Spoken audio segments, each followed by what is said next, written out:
New approach to responding to Sacramento's homeless situation. Tonight, we're hearing from the person leading the city's effort. Less than 2 months into the role, the head of Sacramento's new homeless response team is sharing some of his data. He says that the numbers really do need to be improved. KCRA 3's Leanne Denyer joins us right now from in the newsroom. So Leanne, you had this one-on-one with Brian Pedro. So let's talk about how he's approaching this massive job. Well, first off, he knows that it's a massive job, and he says despite that, he's still optimistic. He says he's really focused on making contact with people in the community, enforcing city code, and organizing the way the city of Sacramento takes in complaints and then responds to them. Brian Pedro is only weeks into his new role with the city of Sacramento. It's massive, but we have to take it, a day at a time, a week at a time.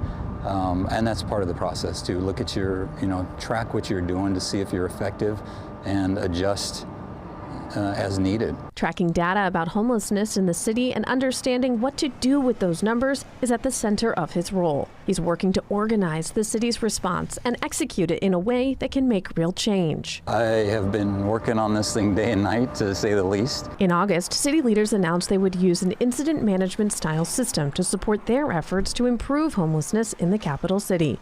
Pedro serves as incident commander of that new team. Last week alone, it was I think like 900,000 pounds of garbage that we picked up. Last week alone? Last week alone.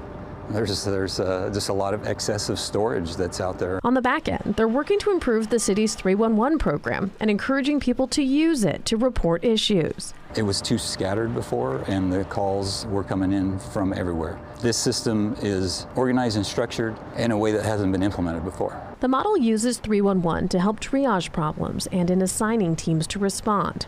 So far, they've added subcategories to complaints to better allocate those resources. Pedro says the improved organization will help determine which teams need to be where. Data so far shows 120 complaints about the homeless come in every day, and that it takes 16 days to respond to those complaints. But really, that response piece, we definitely need to get that down. He says he'd like it to be 1 to 2 days, but understands that goal, like this assignment, will take time to reach. Just another challenge to let's try and push forward and make a change on this. So another change that you should notice if you report an issue through 311 is that you should see more communication about that complaint rather than just it's open or it's closed. Pedro says they want to be more transparent about how they're responding. The city also tells us that they're working on a public dashboard to improve transparency, but the details of that are still being worked out. In the newsroom, Leanne Denyer, KCRA 3 News. All right, Leanne, thank you.